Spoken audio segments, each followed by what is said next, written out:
Konnichiwa minasan, pupunta na kami sa City Hall para magpakasal.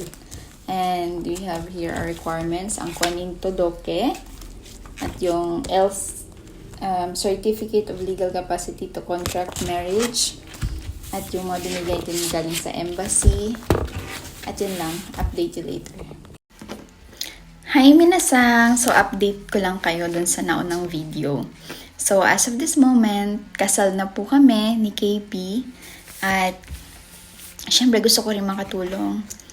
Part 2 to ng Japanese-Filipino couple na magpapakasal, no?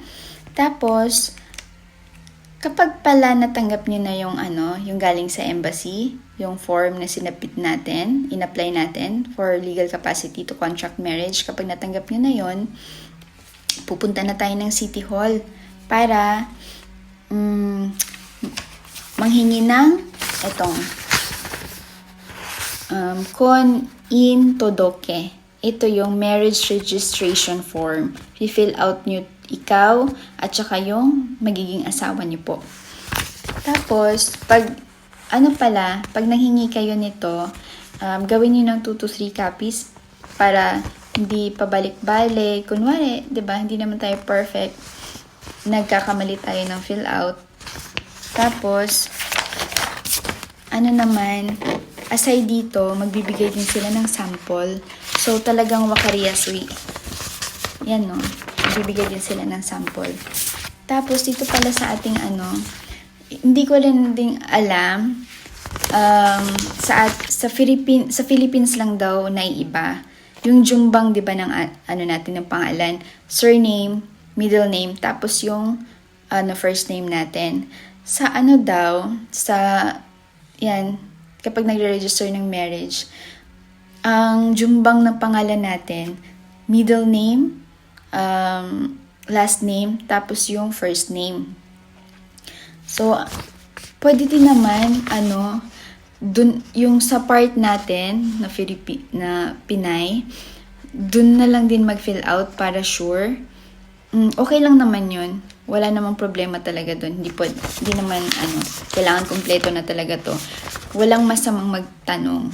Diba, kapag confused. Yung sa amin lang, diba, yung surname, nilagay ko na dito. Tapos, pinabago nila. Dapat nauna daw yung middle name, last name, tapos yung first name. So, lahat talaga, erase, talagang may talaga siya. Medyo madumi yung itong todoke ko. Tapos, dun din sa sa parents, kasi meron din dito, yung sa parents natin, ganun din yung jumbang talaga. Middle name, last name, first name. Itanong nyo na lang, dun na lang kayo mag-fill out. Total, mabilis lang naman to. Tapos yung syempre sa Japanese partner natin, pa-fill out nyo na. Tapos may portion pala dito ng shonin or yung witness. Ang ginawa lang namin, kinuha naming witness, is yung parents ni KP. Parents niya lang. Tapos sa parents niya pala, 'di ba, pares na sila ng apelyido kasi mag-asawa na sila. Kunwari Suzuki, same na sila ng hangko or seal. So ang pala doon, kapag same ng apelyido, dapat magkaiba daw yung hangko, hindi isang hangko lang yung gagamitin. Tapos kailangan history talaga yung pag-fill out. Kailangan yung mama niya siya talaga yung magsulat. Hindi pwedeng sulatan ng mama, yung part ng papa, tapos hangkuan na lang. Hindi daw yun pwede, dapat magkaiba yung kakikata. Yun. Same din sa atin, sa partner din natin. Ako magsusulat, din siya din magsusulat ng part niya. Yun lang. Tapos, to make sure talaga, magtanong din kayo dun sa City Hall kung saan kayo magpaparegister ng inyong kasal. So yun na nga, pag na-fill out nyo na to, dalhin nyo na yung mga requirements galing sa embassy. Dinala ko lahat, pero ang kinuha lang talaga nila is yung certification lang talaga ng legal capacity to contract marriage. Yun lang talaga ito. Tapos, yung passport, tsaka yung residence card natin, finotocopy lang nila. Tapos meron lang din yung pina-fill upan din na sa passport na form nating Philippine Gene. Tapos yun din, kahit na nakalagay dun sa form na surname, dito kami fill out ang surname mo, Dito yung ano, nakalagay talaga dun sa ano nila. Pero, ang ilalagay mo talaga sa una is yung, ano, yung middle name mo.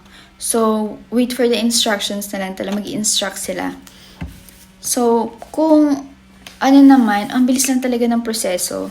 Sa amin lang din kasi nag-assist sa amin, parang hindi siya familiar sa ano, kaya bawat galaw niya, kakunin, tumatawag siya, di ka nagtatanong sa iba niyang mga ano, shukuin.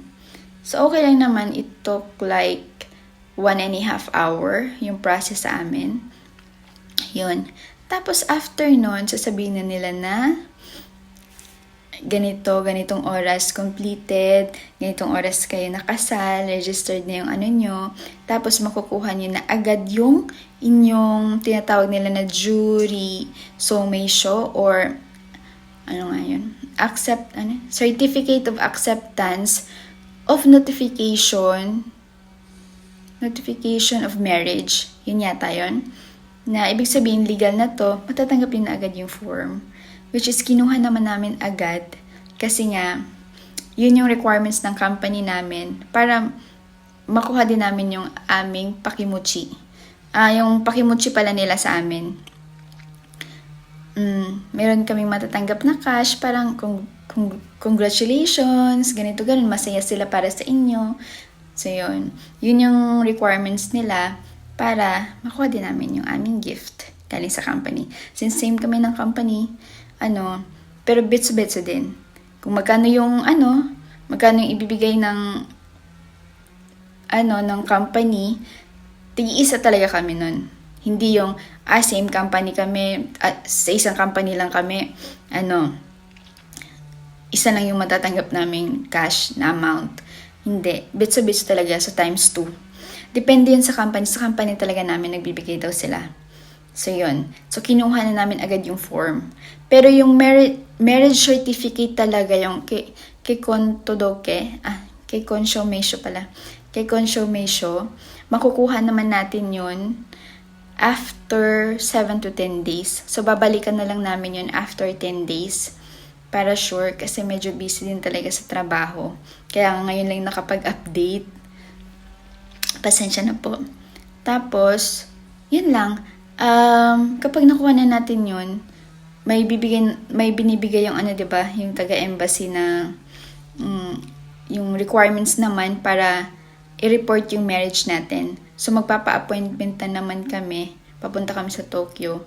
Dali namin yung mga requirements. Isa na dun yung marriage certificate. Para ma-report naman sa Pilipinas yung kasal natin.